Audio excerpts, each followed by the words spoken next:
Hello. All right, good morning, everyone. It is 11:31, so scheduled meeting starts at 11:30. So I'll go ahead and start with our preamble, and then we're still waiting for a couple more committee members to arrive. So hopefully by the time we're through this, we'll have quorum and we can get the meeting running. So this is the February 5th, 2026 meeting of the Historic Ohio City Design Review Advisory Committee. The virtual meeting regulations and procedures. Actions during the meeting will be taken by roll call vote. Recusal due to a conflict of interest should be stated for the record prior to the start of any presentation. The recused committee member will then leave the meeting for the duration of the case discussion. The chair will call the meeting to order and ask for a roll call of the committee, and the administrator will introduce the first project. The meeting will then be turned over to the applicant to proceed through their presentation. Each presentation should be completed prior to questions and comments from the committee. Once the presentation has concluded, the administrator will provide any background information and will read any received public comments. The committee will then begin deliberations and project review. Please use the raised hand feature if you'd like to speak. After deliberations and review concludes, the committee will render its recommendation and/or motion. The applicant may leave the meeting at any point after the project review is complete. All projects will follow the same format until all projects are heard by the committee. Once all projects are heard, the chair will call for any committee/administrator reports, and after all reports have been heard, the chair will adjourn the meeting. Regarding community comments, any and all community members may provide their written comments, thoughts, or questions regarding projects presented to the committee. Community members may also telephone their comments or questions to the committee administrator. All comments, thoughts, or questions must be submitted to the committee administrator no later than 48 hours prior to the start of the meeting. Public comment received after the deadline will not be heard by the committee. Public comment will be collected by Landmark staff and sent to the committee members for review prior to the scheduled meeting. The Landmark staff will also summarize any of the received comments during the meeting. The applicant of the project is under no obligation to answer any community questions. Community members are invited to attend the Design Review Advisory Committee meetings, but there will be no open public comment period. Regarding design review guidelines, all projects are being reviewed using the Secretary of the Interior Standards for Rehabilitation and are being considered for the issuance of a certificate of appropriateness. All projects are considered on a case-by-case basis. Presentations were received and distributed to committee members for review prior to the scheduled meeting. Changes to the presentation after confirmation of receipt by Landmark staff are not shown today. The Historic Ohio City Design Review Advisory Committee makes recommendations to the Cleveland Landmarks Commission. These recommendations are not final actions. Depending on the scope of the project, submissions may be approved administratively or will need to be reviewed by Cleveland Landmarks Commission. Projects that do need to be reviewed by the commission will be scheduled with the next available commission meeting after an action is taken. So as we have the Secretary of the Interior Standards for Rehabilitation here. If anyone would like me to pull the slide back up for reference later in the meeting, happy to do so.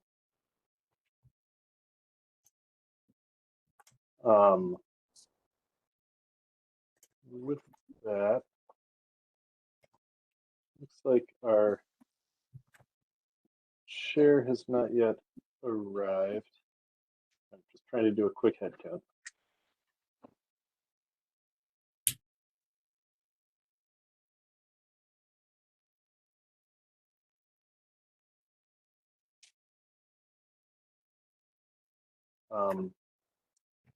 Yeah, it looks like we are still one member short of quorum.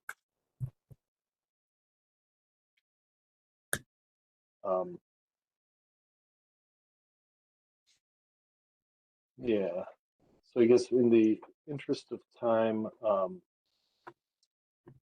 I think we should move forward with starting the first presentation, and then once it appears we have quorum, I may interrupt just to do a quick roll call and make the quorum official, just so that we can call the meeting to order, and then we'll handle any administrative business after the meeting. So our first case today is case HOC 25-51 at 4205 Woodbine Avenue. This project was seen by the committee previously. It was tabled on December 18th, 2025. So I guess we should have we need to pull it off the table. So if someone wants to make a motion to untable.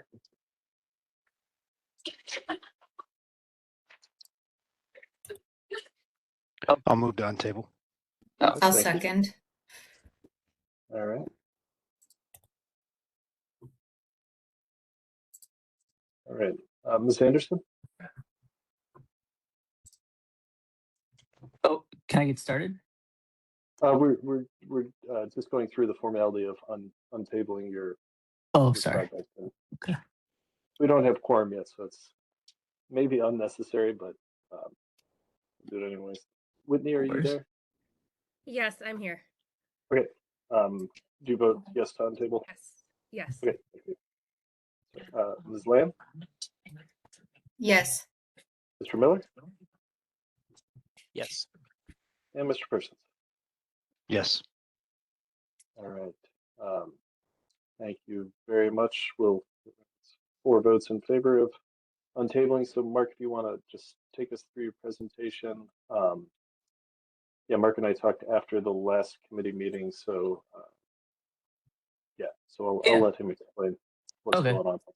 Perfect. So yeah, thanks guys. I apologize last time I wasn't able to make it. So my wife was trying to help me out, but things got a little confusing in the when I would kind of explain what was going on. So we bought this house like maybe back in April of last year, and there were a bunch of like there were some things we wanted to get done. One of them being like the exterior vinyl siding, or the wood siding we wanted to change.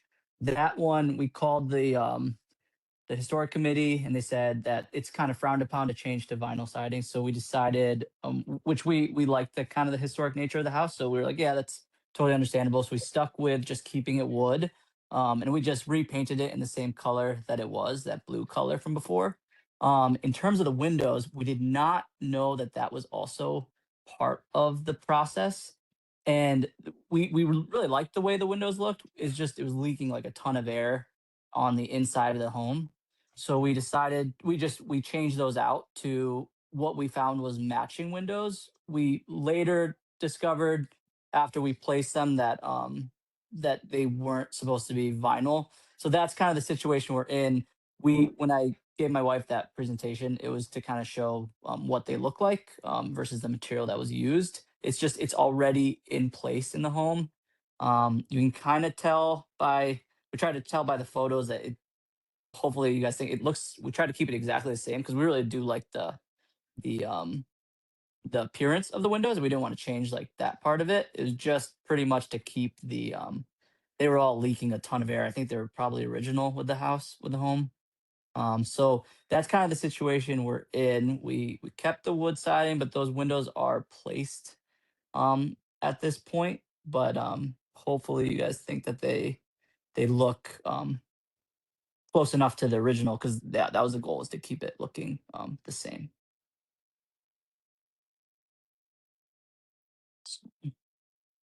Yeah, here's some images of the windows.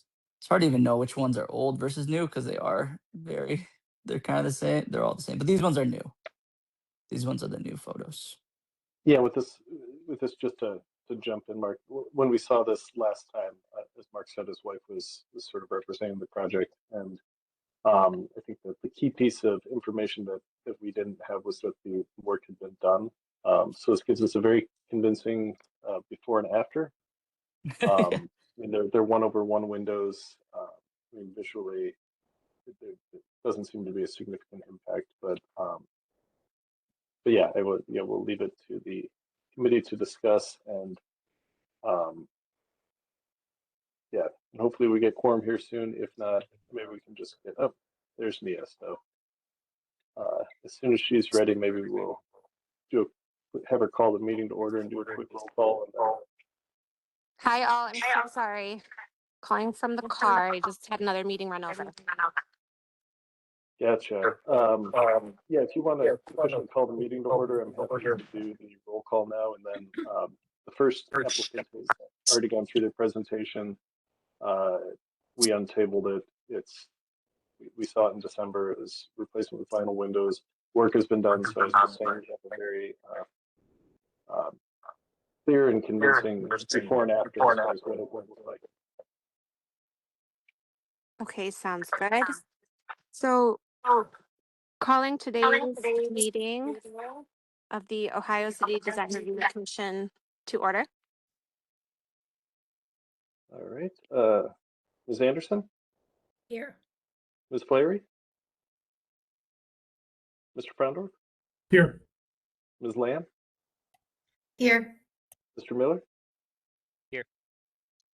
Ms. Myers, Mr. Persons, Here. and Ms. Marinucci. Here. All right, Madam Chair, we do have quorum. As I said, the commission, the four members that were here voted to untable this project. This is one that we saw in December. I see Alex has joined us now too. So when we saw this previously, the kind of missing key piece of information is that the windows have already been replaced. So I spoke to the applicant after the meeting and suggested that he could show us pictures of what it looks like now, so that you guys can compare what it looked like previously to what it looks like now, and assess the impact of that. So I will leave it to you guys for discussion now.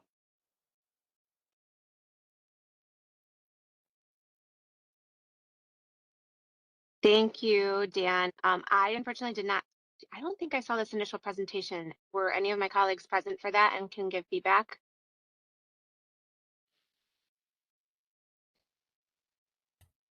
So I think the thing we didn't know at the initial presentation was that the work had already been done. I believed when this came to us, if I recall correctly, and somebody else please jump in, that we just said, the guidelines in the historic district and that Cleveland Landmarks sets out is that the windows on the primary front facade need to be an approved replacement material that's not vinyl, so aluminum clad wood or fiberglass, and that windows on the sides and rear can possibly be approved as vinyl, but obviously we still prefer a better quality material. But we did not realize that the work had been done. Did I summarize that accurately? Yeah, and I don't think we were consensus in terms of if we agree with vinyl all the way on three sides and aluminum clad on just the front. From my position, though, I think it's also worth understanding from the applicant, is this the extent of the work you're going to do on this house, or do you have additional work planned moving forward? Nope. That's pretty much all the work. We just wanted to. It was just leaking a lot of air inside, and then the outside was a lot of chipped paint. So we just wanted to keep it looking the same, just kind of make it so that it's functional. But we did now understand, like, yeah, all exterior, and we got check on all those parts before Okay. making So you're not changes planning for sure. You're not planning on like window trim or porch deck or roof, any of that stuff anytime soon? Nope, no plans. I have a couple just procedural questions from last And- time. Why wasn't this then disclosed to us that you had already replaced them? Yeah, so that's my fault. My wife, so the reason we even knew about the windows is we kind of talked to the city inspector about the project, and he's like, "Oh, like the windows, you need to those go through the historic department." So he said just make a PowerPoint of the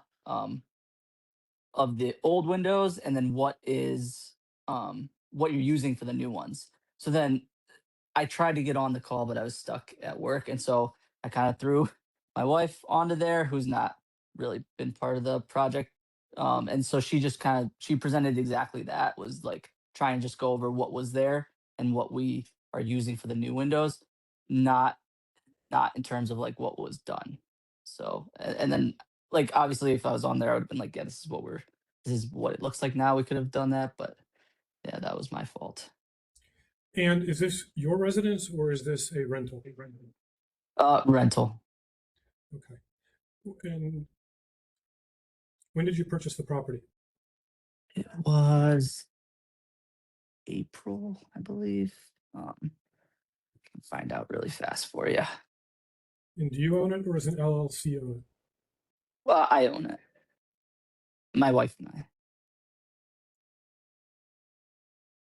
And the windows on the front are the vinyl windows, is that correct? On the front facade? Yes, they're all the same. Right. All the same windows. I'll let I others purchased it speak. April 2nd. Sorry, Of 25? of 25. I'll let others speak, but my recommendation and motion would likely be that the windows on the front must be replaced with appropriate windows. We can wheel and deal with side elevation, but to allow this to go forward, it would incentivize everyone to become a design review, do what you want, ask for forgiveness, and move forward. So that'll be my recommendation at the end of this.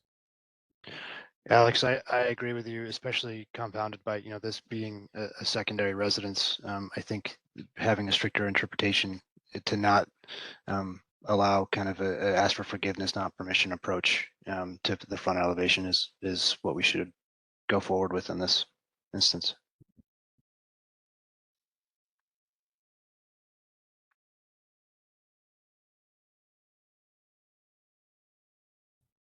And Mark, are you renting this or is this an Airbnb?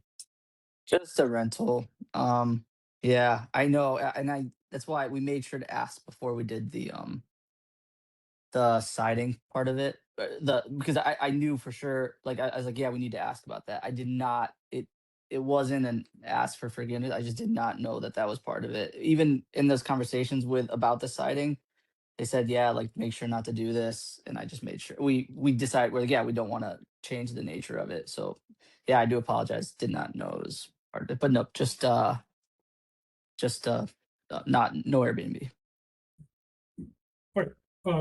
Yeah. We have a full agenda. I'm ready to make a motion unless there's others with comments. All right, I will make a motion that the 4 front facade street-facing windows must be replaced with windows of appropriate material like aluminum clad wood windows or similar. And I'm fine having staff administratively approve that change.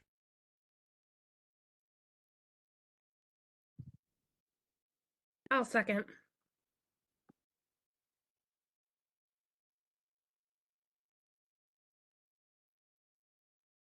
All right, not hearing any other questions or comments. Ms. Anderson, Yes. Mr. Frendorf, Yes. Ms. Lamb, Yes. Mr. Miller, Yes. Mr. Persons, Yes. and Ms. Marinucci.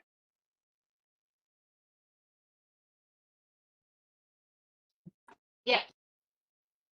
All right, Madam Chair, the motion passes unanimously. All right, Mark, my office will be in touch about next steps, and yeah, if you want to change the front windows or go to the landlord's commission, we can talk about your options here.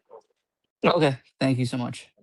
Thank you. And Dan, if it does go to landmarks, I'd ask that our rationale be clearly described to the full commission. Yes, yeah, understood. All right, moving on to our next case. We have case HOC 26-02 at 1788 West 28th Street. Another window replacement project. We have Jeff Foley here to present. Yes. Yeah, Jeff, if you want to walk us through your presentation, just let me know when you want me to advance the slide. Sure. Okay.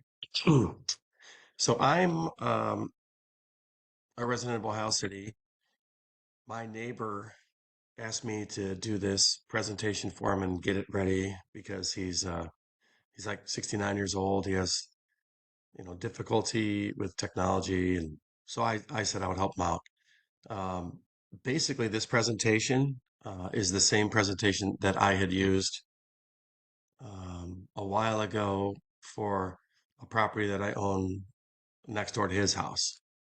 And I went through the process of getting the windows changed because they were leaky, they wouldn't lock, and they had lead paint on them. And some of them wouldn't open, and it was a fire hazard as well as a difficulty trying to get lead certified. The windows that I selected, you guys had approved, and he is in turn selecting to use the same exact windows that I used. So we can move forward within the presentation. That's just kind of the background with everything. We can move ahead again. This is basically, I don't know what his permit number is, so I didn't incorporate it, but basically the entire description is just the replacement of the windows within his one of his homes. We can go to the next one as well. All right, location and site is at the corner of West 28th and J. That's shown above from the Google Street View. We do the next one. And there's, another view with the county parcel numbers. We can continue. There it is again.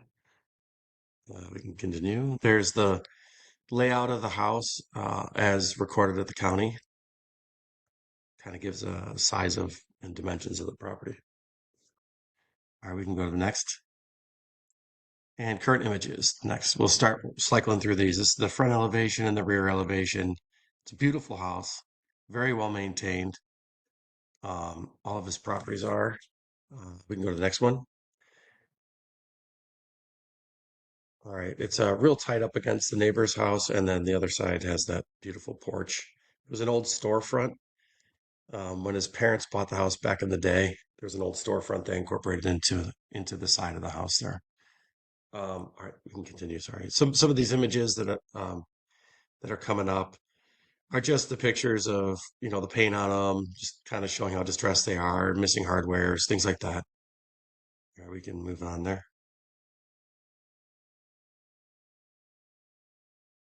So just to give you a quick idea of what the Windows current state is, and we're gonna move on to the next one, I guess. Yeah, more of the same. Let's see, I think this might be the last of the current images. So this is the proposal of the windows. They're a fiberglass clad on the exterior window, and they're low E and efficient for better energy performance for the residents, and also the two sashes operate and better for egress for the bedrooms and also for lead compliance. But the exterior of the windows is clad in fiberglass, and anything that shows like a divided light will have the same divided light as current. So it'll be a 2/2 window configuration for his house. And then the color will be black on the exterior. And then that's kind of just cycling through the proposed windows. And I think if we keep going, I think that might be maybe the next one. All right, so this actually was from my presentation. It's less windows than that. I think like I said, I used my presentation because he was using the same windows. I plugged the pictures in, used the same background presentation within PowerPoint, but I think that total is incorrect. But next slide. I believe that's it. Yeah.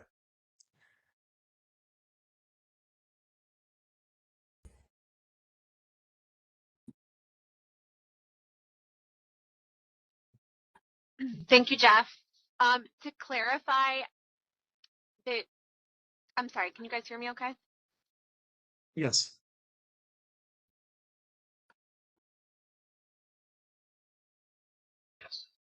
Yeah, go Sorry, ahead, Nina. We can hear you. I'm still on my Bluetooth. To clarify, the windows will have division. Yes. Everyone that has a division in them now will have a division in them going forward. Yeah, they'll match exactly what it is. It'll be the 2/2 as pictured in the elevations provided.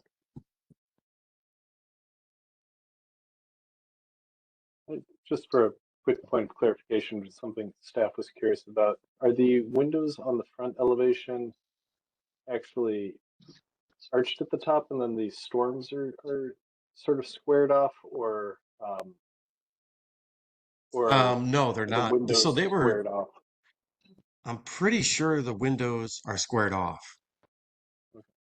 Um, I think they were changed probably in the 70s or something like that. He said his dad built them like way back in the day, maybe early 70s. So I think they're squared off. Wow. Okay. Thank you. Sure. Just one other thing I wanted to note, just something I always think is cool. You can see the windows on the side were originally probably 6/6, and then as times changed and larger panes of glass became more available, they changed the windows on the side. It looks just single pane. You can still see the scars from the old Muntins in there, which is Oh, no kidding. just a neat little feature of old windows, because they used to put more panes in the less visible areas because the smaller pieces of glass were cheaper. Oh, I didn't Again, even off notice topic. that. Wow, that's pretty cool.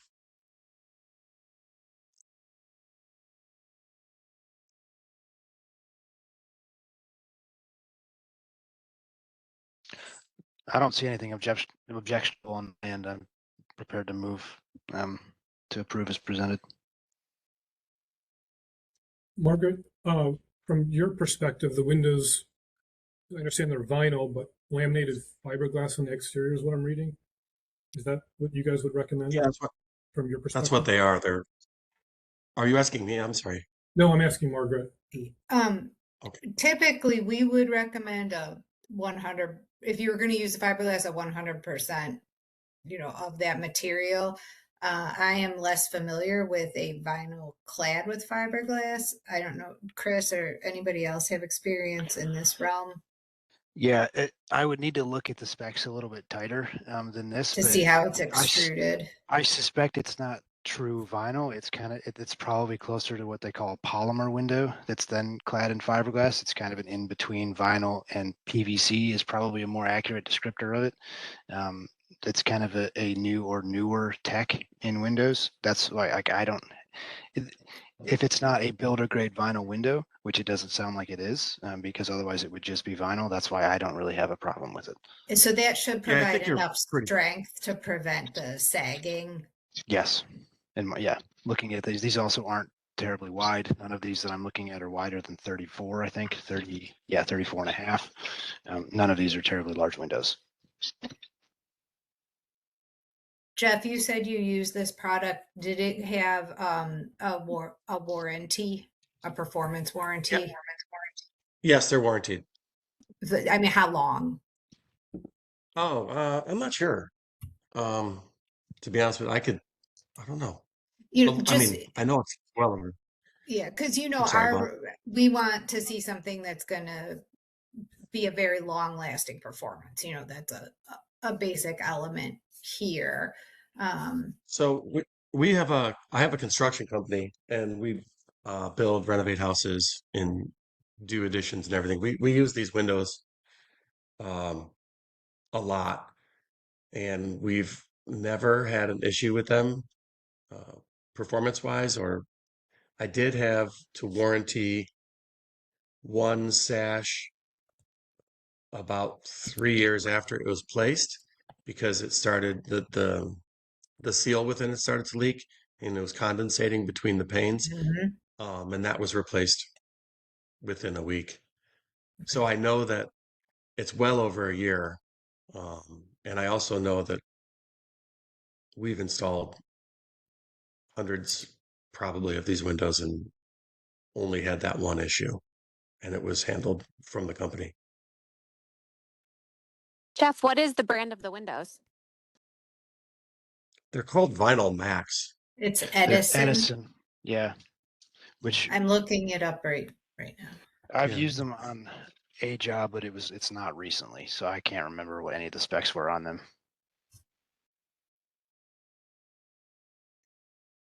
And if the lights that are divided, or the windows that will be divided, is it a simulated divided light or grill between the glass? Ye- Applied grill? Yeah, it's simulated.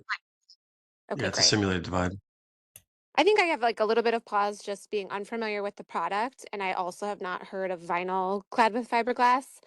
Um, and the fact that it's not showing the divisions on the cut sheets, just trying to best preserve the exterior appearance. This house is a beautiful little house. It's a prominent corner facade. So we have front and side exposures, and just kind of like not being familiar with the manufacturer, it's hard for me to visualize like what's the detailing like? Is it gonna look like a vinyl window? Is it gonna look like, you know, a line that we see like a Marvin or a Pella, those kind of higher end fiberglass options that give a much more historically accurate presentation from the exterior? Yeah, it'll look like those. Easy to say, but yeah, um, it's definitely not a cheap vinyl window. And if the committee is comfortable with it, staff is happy to review the details of it, look at sections of the proposed windows, or if Jeff has photos from his home where they've been installed as well, those could be helpful in really seeing how they work. And then Yeah, I could provide we you with could, some exterior photos. Yeah. and then we could hold off on signing off on the permit until we receive an updated scope of work that includes the simulated divided lights in the specs so that we can confirm their presence. Staff is happy to take that on if the committee is comfortable with So like we approving it with could, those conditions. yeah, so we can make a motion with the condition that staff approves that it meets a similar quality of an approved replacement window, Yes. Yeah. I think something would like be- that. Okay. That sounds good. I would be great with that. I would trust staff to know what I mean, know what we're looking for. I agree. Does someone want, what, Margaret, was that? I'll make that motion. I motion make a motion to approve with the condition that cut sheet is reviewed by staff so that we can confirm that the windows meet an approved replacement specification. I'll second.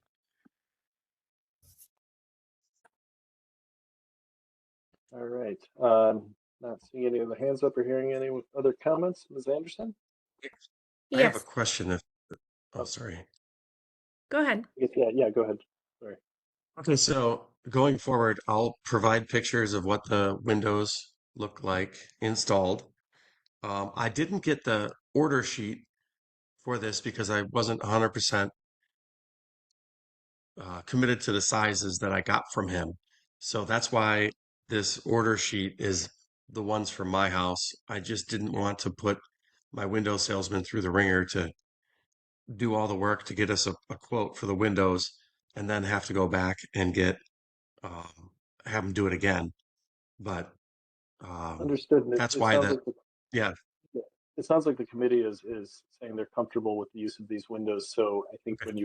when you have your salesman go through and spec out the exact sizes and include those okay, divided lights and the simulated muntins. okay. And then then do I you just can send that them to me. Jessica Beam? Yeah, you can send them to Jessica, or I don't know if you have a pending permit. You can upload them through the permit portal. But when we see those, then we'll review and then Okay. we should be able to sign off. Okay, sounds great. Unless there are other questions or comments. Start the roll call again, Ms. Anderson, Yes. Mr. Frondorf, Yes. Ms. Lamb, Yes. Mr. Miller, Yes. Mr. Persons, Yes. and Ms. Marinucci. Yes. All right, Madam Chair, the motion passes unanimously. Jeff Jessica and I will be in touch in the next day or two to kind of confirm next steps and keep you moving along. Okay, great. Thank you so much. Thank you. Then next up, we have case HOC 26-03, 5016 Lorraine Avenue. Proposed demolition. We did conduct a site visit earlier this week. I don't remember what day, I just remember it was cold. But is there someone here representing this project? I don't see Vince.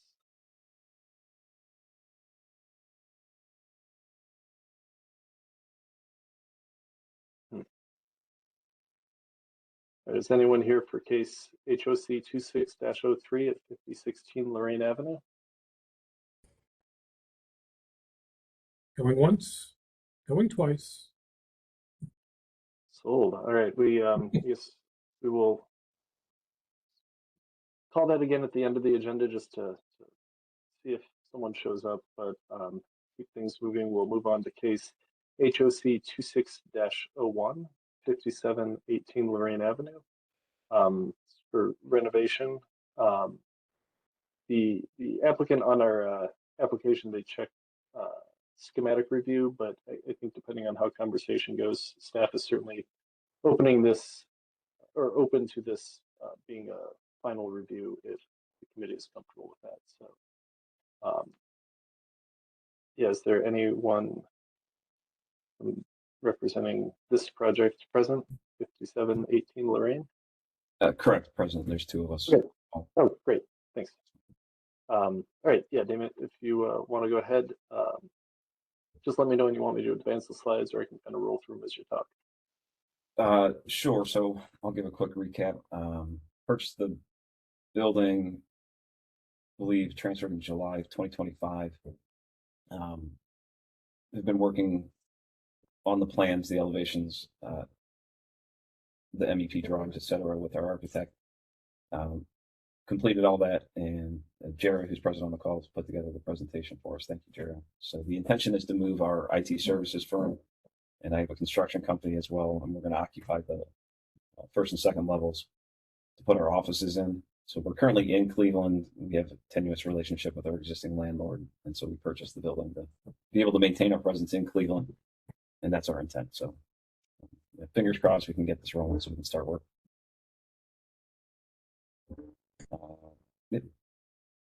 So site location map, it's on the corner, kind of the, I guess that would be the northeast corner of West 58th and Lorraine. Everything adjacent to it is unoccupied vacant land. City Land Bank owns the one to the east. To the west is, again, undeveloped. Across the street is a tire repair store. There's not much there. So as you see, site context, all the graffiti and the postage, the flyers have been removed. We keep painting it while they spray paint it. So we do that about every 2 weeks right now. Existing conditions, you have all your elevations present. All the exterior renovations were done, to the best of my knowledge, by the prior owner. They held the property for about a year and a half. Looks like they gutted it. Probably had plans for it. Ultimately, they moved up on Detroit Shoreway, from what I understood. I believe they must have done something with your department, because all of the improvements that they made do appear to be historically accurate. So the new siding is all, wood siding. It's all wood windows. I don't have access to that information. They did not provide much historical context for me. We proceed to the next one. We have the measured site plan. I believe that was the boundary survey that was provided, the mortgage boundary survey.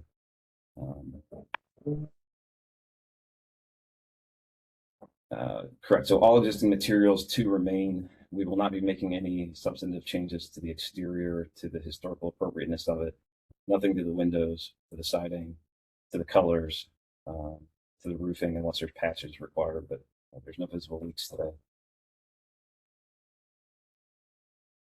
So here we have the elevations and renderings of the front. There's the addition of gooseneck lighting and a awning at the front. The intention for the window area is to replace it with new windows where appropriate, and to put a 3M security film on it for durability. So as we do IT and technology, we need to make sure that it's adequately secured, because we have some high value equipment in there. Were there any questions on the north elevation?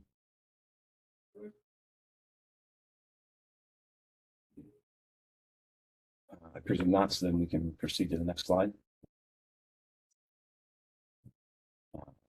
South rear elevation, again, an awning in the back, stairs to the rear entrance, secure doors, again, not altering any of the siding or the appropriateness of the building architecturally.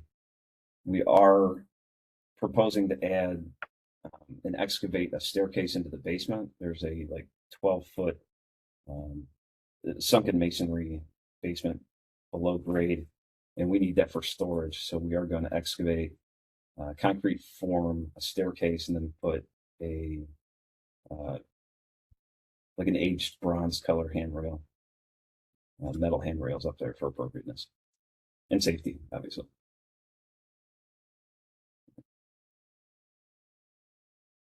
All right, so that's the western elevation. There's not much there. All windows are existing to be maintained. The eastern elevation, again, there's call outs that the architect provided, but other than that, everything existing is to be maintained. No changes exterior. And then we have the interior floor plans and drawings and MEP plans.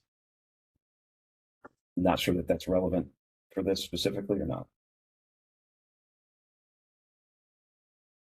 Yeah, we're not proposing any changes for the landscape to maintain all existing green space, with the exception of a curb on the rear from the small alley. That will be just for approaching if we're putting a pad for a dumpster, which won't fence in, of course.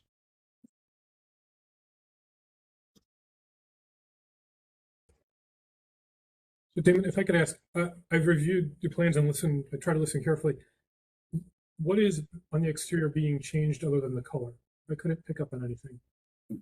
Really nothing other than the addition of the gooseneck lighting and the awnings. I mean, our intent right now is to change absolutely as minimum as possible. On the inside, there's nothing other than studs, walls, and roof. I mean, it is completely vacant. There is no mechanical of any type. There is a new electrical box, and that's it. So we need to focus our efforts on the inside. But new You're also installing a storefront new- system, right? Aluminum storefront window system is new. Yeah, I apologize. Yeah. I have to inspect, but I think the existing ones are wood. I'd have to check with the contractor. Yeah, those are going to have to be replaced. They're ancient. They're probably not even safe, honestly. So yes, it would be aluminum. That would be my assumption. I will have to check and confirm. I mean, personally, I thought everything in the proposal looked completely appropriate. I agree with Margaret, save for the color, the last slide there. If I could talk you out of the black and white farmhouse pad. Can you go to the last slide? You're talking that? That's Yeah. That's just a rendering only. So the colors that you see on the building are the colors that we're going to maintain. Fantastic. Okay. So no more questions. We are not painting the building. Yeah. Good. Okay. The only thing we have painted is the red plywood that's on the front windows because they keep spray painting it. We will continue to do that until we get something permanent in place. I'm happy to make a motion to approve this as presented, and I don't think it needs to be schematic. Yeah, I would just ask that Dan or staff approve when the storefront system is selected finally, that they get their approval along with the front door there. Yeah. But otherwise, I agree, Margaret. All right. Yeah. So is that a second? Yes, in a second. Yep. Great. And yeah, Damon, as soon as you get those details, if it's a Conair system or something, if you can just send us the kind of specs of what you're using. It'll outline usually the details of the door and the windows and all that, so staff can sign off on that. Yeah, correct. So we'll acquire that and we'll send it over. Should we just email those? I believe it's Jessica. Yep. Yeah, that's perfect. Okay. So I guess unless there's any other questions, comments, Ms. Flaherty, or I'm sorry, Ms. Anderson, Yes. Mr. Frondorf, Yes. Ms. Lamb, Yes. Mr. Miller, Yes. Mr. Persons, Yes. and Ms. Marinucci. Yes. And Madam Chair, the motion passes unanimously. Yeah, Damon, Jessica will be in touch on the next day or two with kind of final next steps. Excellent. Thank you. I appreciate your time. Right. Last up on our agenda is schematic review, case HOC 26-04, 5013 Franklin Boulevard for new construction. We have Chris Lernow here. Yes, Chris, you want to walk us through your proposal? Good afternoon, everybody. Yeah, so I didn't put a slideshow together because last time I met with you guys, I was having technical difficulties with that. So I just left it drawings how we had the architects present it to us. I believe Mr. Murgatroyd, Billy, is on here as well. He is the property owner. So you may want to direct some questions towards him, but I should be able to answer majority of everything, being the general contractor. To start with this first one, obviously the highlighted parcel is the property that we're proposing to build on. The adjacent property directly right next to it, ending in 6014, he owns as well, and there is a single family home on it. Well, there's two single family homes technically on it. So we're looking to build directly next to it. If you scroll down, next page, that is just what everything looks like exactly as of right now, left, right. On the west side of the property is a newer, I don't know if that's considered a townhome or condos. I think they're condos, I'm not sure, apartment complex possibly. But our goal is to match that, not be identical, but be pretty similar so everything flows in the neighborhood with that. The current lot, obviously, is his single family home that you're seeing yellow on the left, and it's just parking spots. It's vacant right now. If we go down to the next one, that is the proposed site plan for everything. So the large single family home with attached 2-car garage up front, and then the 2-unit townhome in the rear of the property. You can see we're making accommodations for removing that parking and putting it back over onto the other lot that he owns. And with the new homes that we're building, they all have their own attached garages, so there'll be parking for them as well. If you go down to the next, for the elevation, all our exterior finishes are called out right here. Believe we're as compliant as possible with everything. The only thing that I really had questioned is our windows. We're calling out wood right now. Obviously, we want black windows. If getting wood windows pre-finished in black isn't an option, we will then move to a aluminum clad wood window. But for cost purposes, we'd like to stick with just wood. But again, if I can't get them pre-finished in black, then we might have to shift gears on that. The whole front house will be hardy siding. The rear townhomes we are hoping to do in vinyl siding.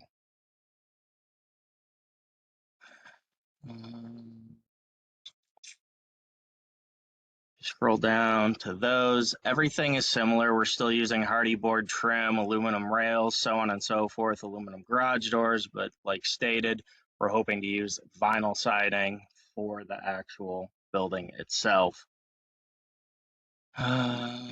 If you scroll down, then we have our floor plans. I'm not sure exactly if there's any criteria we had to match for that, but it's there for any feedback, looking for guidance with this. And then the second from last is the landscape plan. Obviously, there's going to be a lot of hardscaped areas here, but we do have a little bit of green areas. The back of this property, it's not shown on this drawing, but there are some trees back there. We're going to try to keep them if all possible. And then, yeah, the last page is just the renderings of what we hope everything to look like and finish up with.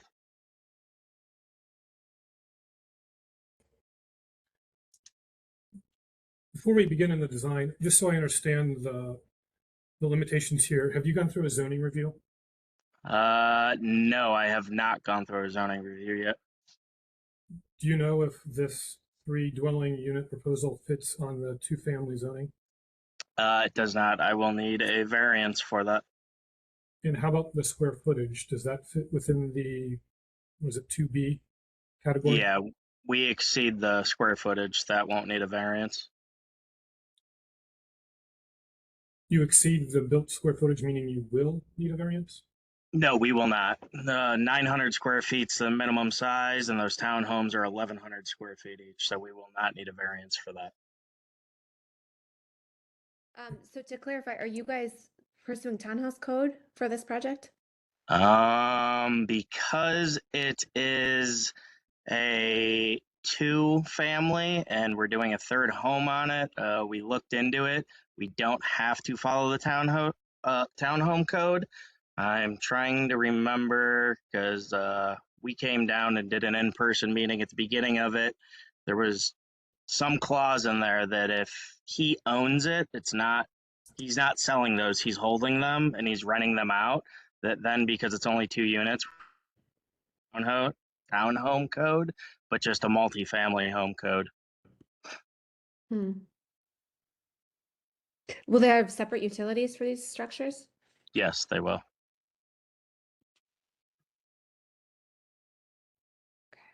Hmm. Okay. I have a question. I'm looking at what is existing now. Is there a demolition involved? It looks like there's a red structure behind the yellow home on Franklin. No, that's an occupied unit as well. So that front yellow home is occupied, and then that red structure, it was, I believe, originally 100+ years ago, a barn, and at some point in time, it was converted into a fully livable home, and he has had a tenant living in it for many years. So is that on the same parcel? No, that is a separate parcel. So that's on the parcel 6014, which is also zoned for 2-family home, and there's 2 single residents on it. But you have parking. Is that parking to be deeded to this parcel?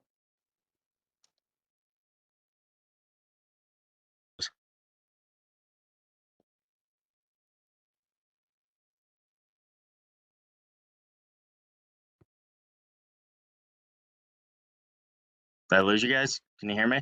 I think we lost you for a second. Is the parking to Oh. be deeded to the new construction? I am not 100% sure how he plans to do that. Saying they are 2 separate parcels right now, but the parking technically is on the other one. So, Billy, if you're there, if you want to chime in. For right now, they're going to be used by both parcels. Yeah, we are keeping it all the same. Okay, I think. And I'm sorry for clarification, Chris, are you the architect on the project? I am the general contractor. General contractor. Okay. I think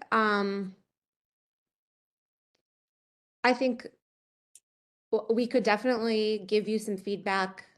I think we could give you plentiful feedback on the design of the structures themselves. I think you guys have a lot of questions to answer with zoning and with Board of Building Standards. So I think that's why we're asking all these questions, because it is an unusual proposal.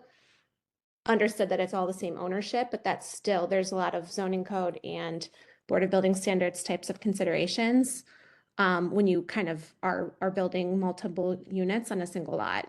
And I think you have a lot of questions that should be answered by them and might impact your design. All right. That said, unless my colleagues like disagree, but I think we can still continue to give you feedback on the structures themselves to have a productive schematic meeting. Sorry, Nia, just to come back in here. We had a site plan preliminarily approved by Jessica and her team. So that's why we've moved forward to here. So they've already approved, or they said that we should move forward, and they said they don't see any problems with the way the site plan is right now. Jessica That's why. Beam? Yes, we have had 2 meetings with her so far, and both of those meetings, they've said they don't see anything wrong with the site plan as is. Well, Jessica and Dan, clarify, or Jessica, if you're on the call, clarify. They're landmarks. Zoning is a different office. There are two different entities that would have jurisdiction over this. So site planning would go to zoning. So that's, and Jessica also can't grant approval. Like, that's why you're before this body. I just don't want to get in the weeds of the site issues when we can stick to the design of the structures themselves. Yeah, it's kind of a chicken and an egg problem. It is. Yeah, I was gonna say, and that's what we're coming down to. So before we went to zoning, we were directed that we had to move through you guys first. So instead of going to zoning, we wanted to make it through this. Yeah. For the whole historical presentation, the architects actually didn't want to get too deep with the floor plans and everything in case there was a lot of changes, but the requirements and what I needed to provide to you guys, they had to move along with it. So it's kind of like you said, the chicken and the egg, what came first? We had to get far enough with the site plan and then these set of plans to present to you guys before we could present to zoning. So it's hopefully we don't end up playing pinball and just keep bouncing back and forth. One says yes, the other says no. We change it, they say yes, somebody else says no. So we're trying to expedite this as best as we can and make it move as smoothly as possible. Yeah, I totally, we can appreciate that very much, as the majority of us in this room are also, architects or have done projects. Unfortunately, it might be a little bit of pinball for you. Yeah. We all wish that were not the case because we've all had headaches with this process. So to that end, I think we can provide you guys, knowing that there just might be some back and forth for you guys that's out of our control, this body's control, that we should just focus on the design itself and let you guys work through the site and the siting with the appropriate bodies for that conversation. Very good. Yeah, Okay.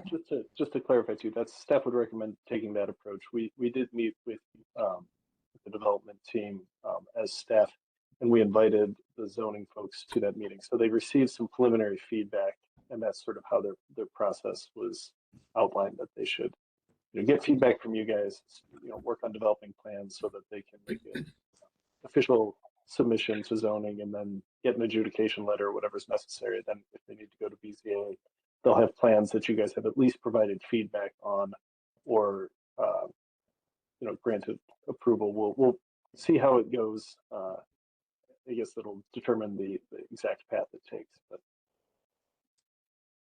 Thanks, Dan. Do any of my colleagues want to start with feedback on the structures themselves?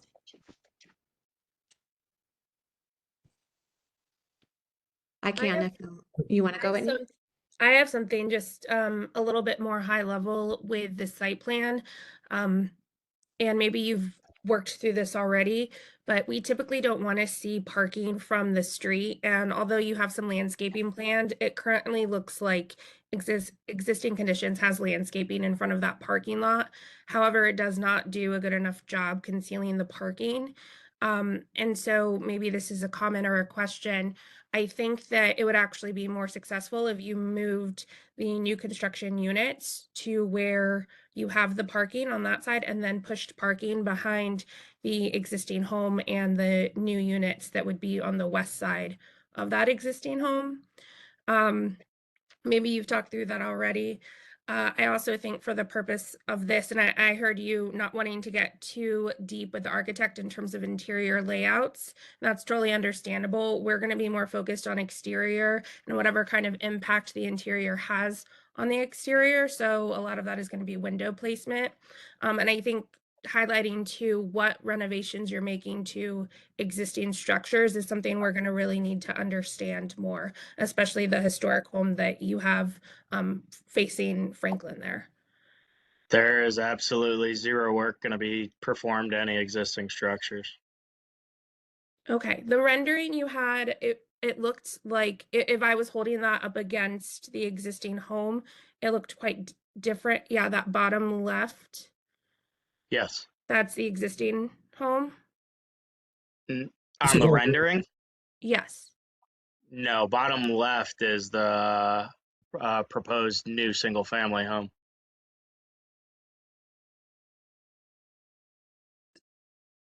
Whitney, everything on the screen is proposed new. Okay, so I think maybe understanding the relationship between the new and current is lost a little bit, to me at least. My understanding, Whitney, is that this lot at the bottom of that screen, well, the lot, the bottom is entirely vacant, and they're building on that with no demolition. And then the lot to the top of the screen, but to the east, is the existing structures. Yeah. So the cursor where it is right now, that's the existing structure. And then they want to build on this parcel here, which currently has the parking. And they're proposing moving the parking to behind the yellow house and putting the structure that's in the renderings and drawings on this parcel, and then the townhome type building behind it. Okay, so the new construction is going where the existing parking lot is? Correct. Okay. Is there a full site plan of existing and new buildings? Yeah, right there. You guys, yep, that one. So the parking will be hidden between the existing structures.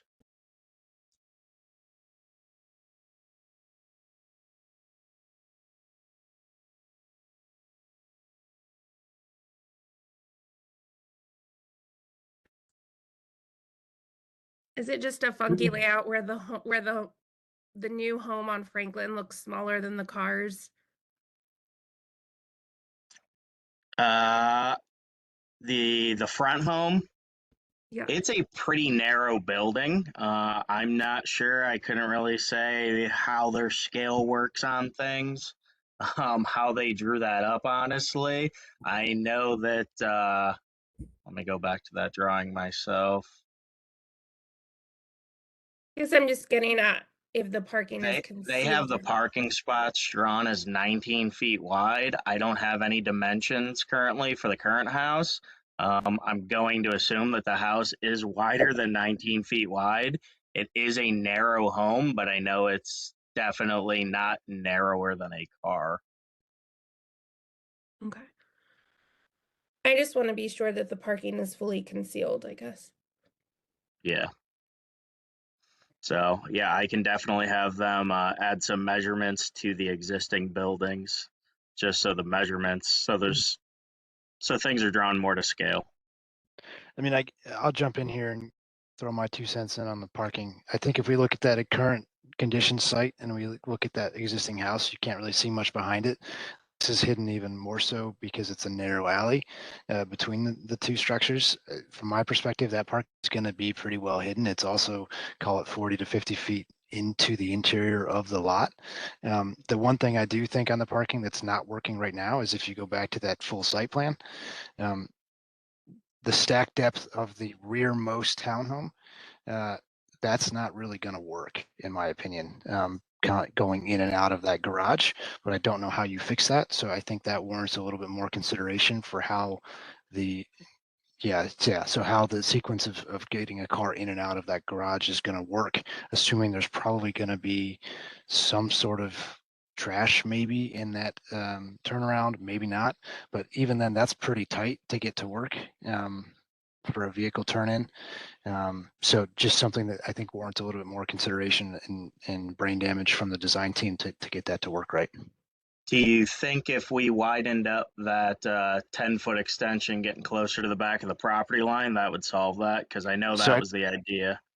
I don't think it's about widening that 10 feet because 10 feet's already fine for a drive aisle single lane. I think it's necessarily about pulling it away from the building. So it's not necessarily that you've got a curb right up to that garage door. So it's about, if that 3'6", assumed 3'6" to the face of the building becomes 6 foot or 8 foot if it can, so that you get a little bit more breathing room to straighten out the wheel to get a head into that garage, that tuck under garage. That's going to be a little bit easier for the way that tenant is able to pull under that garage. Gotcha. I appreciate it. I think We are, even though I'm like, we need to not talk about the site plan. You have a lot of, Yeah. I think you have a lot of issues with the site plan, honestly, from a code and a function standpoint that, again, you're going to need to work through. And I'd also recommend in future meetings, including your architect on these calls, because that can help succinctly answer these questions. Right. A bit more, I think would just be more productive for everybody. Yeah, there's a lot on the site plan that I think is going to give you a lot of headache. Another thing, again, I'm being a hypocrite, but that back house, that little red one, where are the utility connections to that house? How is this construction disrupting that? What are again, Board of Building Standards, zoning, there's questions. If I can shift the focus to the design itself, if we can go down to the facade of the front building. I think in general, there's a struggle, at least from my end, of doing a slot development like this. I'm also a little bit confused about the way the site is divided because these are designed as if they're going to be for purchase townhomes, for sale townhomes, at least at some point. If these were rental properties, there are a lot of ways to do like a carriage house or a mew home. It's very common vernacular in this neighborhood that we have a main front house and then like a little cottage in the back. That's not what this is giving in terms of massing and in terms of design aesthetic, and in terms of siting. So for me, this just reads like we're slapping bodies onto this site to sell them for profit. And that might not be your intention, but that's how it feels rather than needing that vernacular of front home, cottage. There's even times where there's 3. You know, I'm not opposed to, again, the density, but it's just that the way this design does not evoke that historic context whatsoever. Gotcha. Condition. The front house itself, and I've kind of like hardy board, yes, great. Wood windows, I'm curious what brand you have that's cost effective to make a fully wood window rather than doing an aluminum clad or a fiberglass clad wood, which is also something this body will approve or has approved, I should say. The massing of this front house, I'm not sure how it's relating to the context. We have a lot of different architectural styles, mostly of the Victorian era, in this neighborhood and in this historic district. It's like this one, I can't tell if this is trying to veer towards the more like neoclassical end of Franklin that you'll see in like the 60s and 70s blocks, or if this is trying to play nicely with its immediate like kind of Italianate or Gothic neighbors. It's sort of giving like a broader front massing, like some of the bigger homes on Franklin, but the height is lacking. The use of pediment in the language is frankly incorrect. The rhythm of the windows, the sizes of the windows, all of that is not correct in those ways. And when we look at new construction, we're looking for compatibility, yet distinctly new. So I think this is almost like, because it's not really evoking any kind of relationship from a scale, massing, rhythm standpoint, it's very lost. And it does not relate. As it currently stands, I am struggling to find what is appropriate about it versus what is not. If that. Got it. That's my take on the front. The back pieces, again, they're not, you know, again, looks like a extruded townhome is about to eat the front house to me. That's kind of blunt, but that is sort of how it feels, especially when you see that 3D angle number 2. It's way overwhelming. Typically, our rear homes in this neighborhood are deferring to the front home. The front home is larger in scale. It's larger in visibility. It takes hierarchy, and even in detailing, I can take a more light touch with detailing on the back home. But again, this back home is not giving us kind of any sort of distinguishable style. It's not giving any relationship. There's maybe like the banding element that could be giving relationship to the front house itself, but I'm not seeing really much else that's giving any kind of relationship with the context. It's very nondescript. You could put this anywhere. And we're lacking in compatibility. And I think revisiting the massing itself and the size of it itself has to be considered. Gotcha. So I think that's I also am hesitant on use of vinyl at all on the rear. And I know that there's some colleagues that we can fall on either side of that in this board, but in this committee. Yeah, that's where we got the idea from, that vinyl would probably be acceptable on the rear. Yeah, it might be a split decision, but I need really good design work to accept vinyl, and this is not giving that, to be frank. So that's I'll let my colleagues continue from there, but that's my feedback. I'd like to agree with. Go ahead. Oh, I was just gonna say, so I'll zoom in on that rear property, that rear massing actually, because I think Nia's very successfully expressed my opinions on the front piece, but that rear piece, and this is kind of a question for my fellow committee members as well, is right now it's very vague, broad suburban apartment in terms of its aesthetic and massing. I wonder if, because it is new, because it is trying to express itself very dominantly over that front mass, does it need a pitched roof? Is that one way that you could say this is modern? It is different from what's in front of it, and it is assertive enough that it needs to have its own identity. That's a very strong, assertive approach to the massing that can create its own problems if not done delicately. So, I think it just, like Nia is saying, it warrants another pass at the massing, the overall massing, before you get into the floor plan. And it could tear away. So the middle or kind of the connecting tissue, the garage piece of the single family house, that might be kind of the ridge line of that garage might be where the ridge line of the townhome starts, so that it doesn't necessarily be so jarring that you're now encountering this 3-story rear massing. It might step up a little bit. I think these massing relationships need to be studied, and so that there is either a very clear relationship between them, or it's kind of discordant in a manner that it feels old versus new. And I think you have neither of those right now. I will totally agree with everything Nia and Chris just said. I will highlight a few things that I think are of particular importance. One, the materiality, no vinyl anywhere on this project. This is LLC for-profit. I cannot support vinyl in windows or on the siding. If you're looking for the black windows, Pella makes an aluminum clad black window. Very simple solution. Because this is slot housing, I agree with Chris and Nia that this can be done successfully, but if you're going to build what is essentially a carriage house or an ADU on the back of the front house, then it should express itself that way. There should be some relationship between the two, and the front house must be dominant. It cannot be the same or larger than the front house. I probably don't need to repeat much more. Nia and Chris covered so much of that. I will say on the front house, I would be interested to hear the architect's take on how he or she believes this relates to the historic district. I'm not at a loss to express how that is. When you work on final, it looks like the house is at grade. It should be elevated a few feet, or a couple feet at least, up. Those front windows that we're looking on the porch should be larger than the windows on the second floor there. They should come down lower. The middle one, I'm probably getting too into the details for conceptual, but the middle window should not be different than the other ones on either side. This project needs a tremendous amount of work. I understand that you have that chicken and egg problem. You're trying to get some feedback here, but the feedback is this needs a tremendous amount of attention and work to make this successful. On the site plan, I'll offer an opinion that's in line with everyone else's, but slightly different.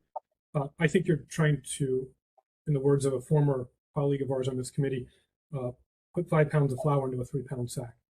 I think you have too many parking spots there. You could probably get away with 2. The use of 5 there in the backyard of that historic home, I think is inappropriate.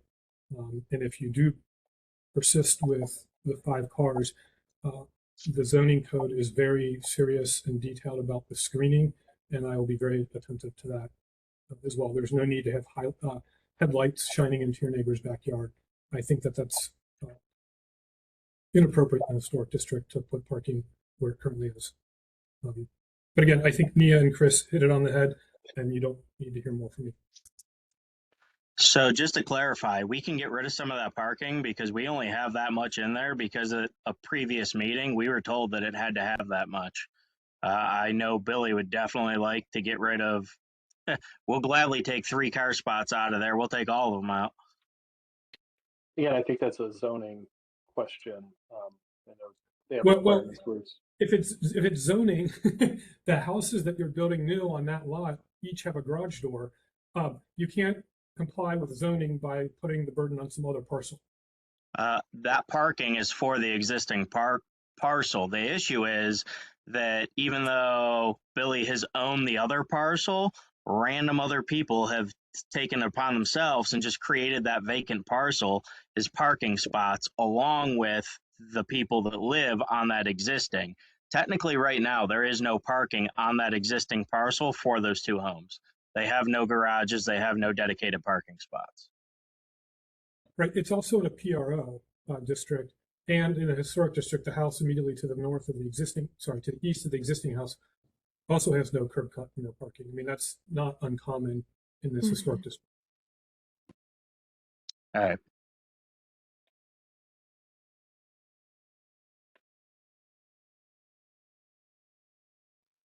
Do any So other comments? Oh, go ahead.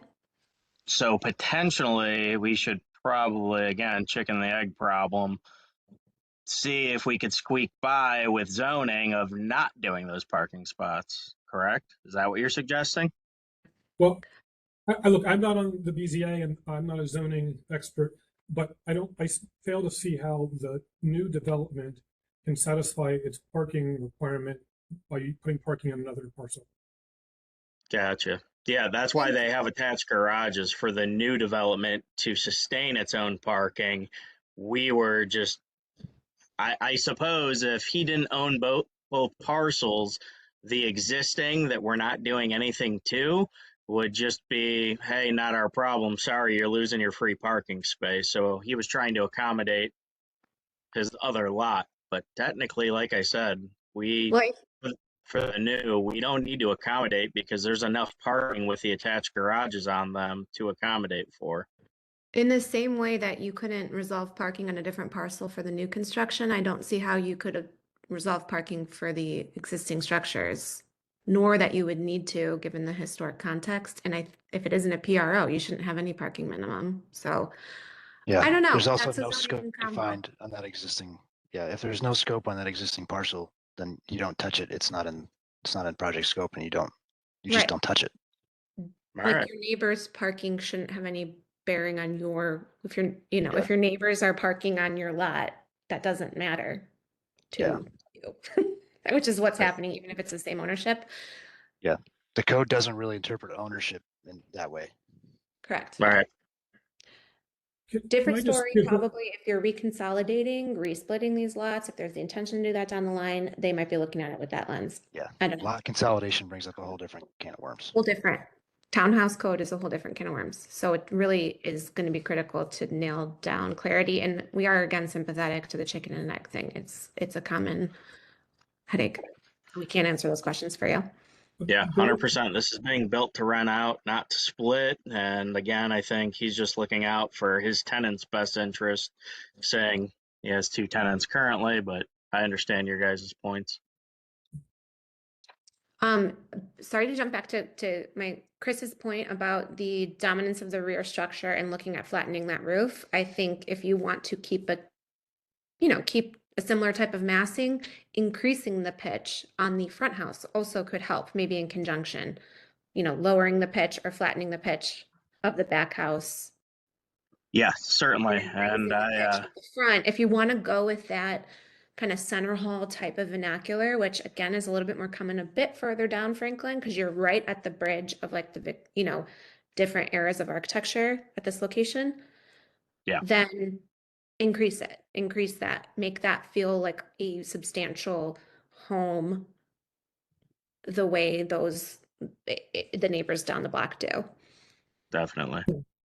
And since these aren't for purchase and it's all on the same lot and it's for rental, you could build this in a much more traditional and sensible site plan layout where that house is there, and then you take the carriage house, you rotate it 90 degrees and you put it back further, and then maybe you just have one unit above there as opposed to two, and you have the garage servicing both units attached, but put some more room, some distance between the two structures. There's a lot of different options there. To the owner, Billy, do you live in the neighborhood? He might have left the call. Sorry, yeah, I'm just here. I'm just about to walk onto airplane. I'm actually a pilot, so I've got to go fly this plane. So I'm gonna leave. I do apologize, but Chris can speak on my behalf, and do appreciate all your feedback. Well, the comment I was going to make is just more of a contextual neighborhood comment. Years ago, there were signs on Franklin, on Clinton, and elsewhere in the neighborhood saying, "Our community is not your commodity." And I get the sentiment behind that. If you're coming in to make a for-profit enterprise, which absolutely go for it, that's what we do here. But try to give more back and try to contribute to the historic district. So it's not just something that's barely passable, but something that actually contributes meaningfully to the neighborhood, into the community that Billy and others want to be part of. Yeah, I actually did live in the area. I lived on 102nd Street, so not too far away. My wife has grown up in the area her whole life, so she knows that we actually own 4 other properties in Ohio City in that area. So we are very familiar with the historic district, and we do keep all of our houses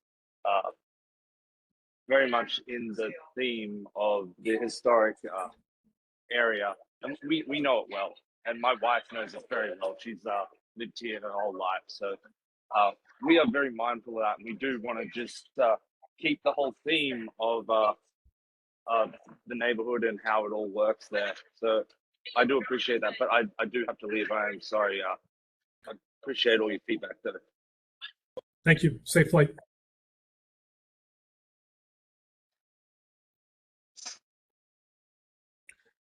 All right, Chris, do you need any more feedback from us, or are you good to sort this all out? I do not. I have 2 more questions. I do highly appreciate you guys suggesting that the architect should have sat in on this. So that's going to lead to these 2 questions.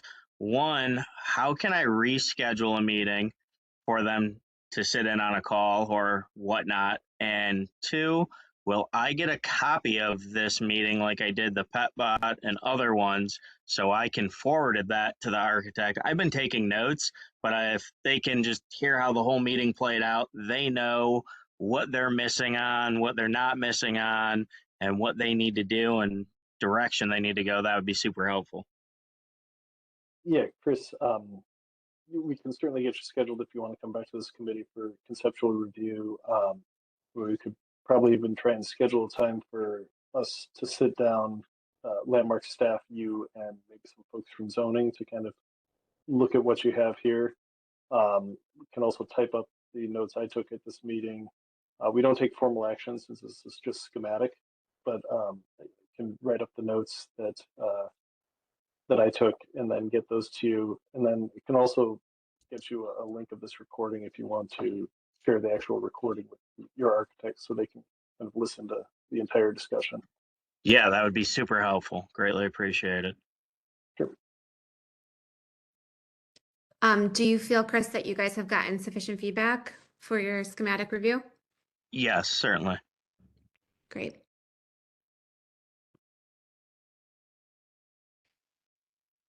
All right. Well, thank you very much, Chris. Thank you. You guys have a good day. Yeah. Thank You you. Dan, I do not see anyone maybe from, do you want to call Yeah, I the guess building we'll back? I don't see anybody, call- but yeah, one last time, case HOC 26-03, 5016 Lorraine Avenue demolition. Not hearing anyone, we'll those are certificates of appropriateness review. Then, Madam Chair, we do have one point of administrative action that needs to take place. We've been vice chairless for several months now. So with the new year, it's just, we wanted to open up the table to see if anyone had any nominations for a vice chair. I do. I'd like to nominate Chris. Okay. Is there a second to that nomination? I'll second that. All right, and then before we move forward with the vote, Chris, is that a role you're willing to serve? Yes. Great, thank you. Any further discussion? Questions? Not seeing any. We'll move forward with roll call. Ms. Anderson, Yes. Mr. Frondorf, Yes. Ms. Lamb, Yes. Mr. Miller, Yes. Mr. Persons, Yes. and Ms. Marinucci. Yes. All right, Madam Chair, the motion passes unanimously. Mr. Vice Chair, congratulations. Thank you very much. And that is all we have for today's agenda. Yeah, we'll follow up with that last case and see, try and figure out what's going on. It's been at least a year since I think we spoke with the applicants. So my recollections of the meetings we had with them with zoning present are a little hazy. So we'll try and get them on track, and then we'll reach out to Vince about the demolition on Lorraine. Kind of expecting him here, but in any case, Madam Thanks. Chair, when you're ready to Dan. adjourn, feel free. Dan, a comment on the last presentation, because this is like my fear, is that there was still I think so much work needs to be done to the architecture, and that they have so much site issues. I don't want this, or I guess I'm fearful that it will be one of those where they're like, we end up being the bad guys because they have so much ping ponging. And it was hard to judge without the architect present, right? And Yeah. hearing that feedback. So I'm like, I just hope that the next meeting, or if you guys, my hope for your meeting with them is to also, if there's a way to make design support make sense for that project, just so that we don't end up having, like a 45 West situation where it's 57 iterations. Right. Yeah. Yeah. Yes, understood. Okay, great. Okay, I think with that, we can adjourn today's meeting. All right. Thank you all. Thank you. Good to see all of you. Bye. You too. Bye.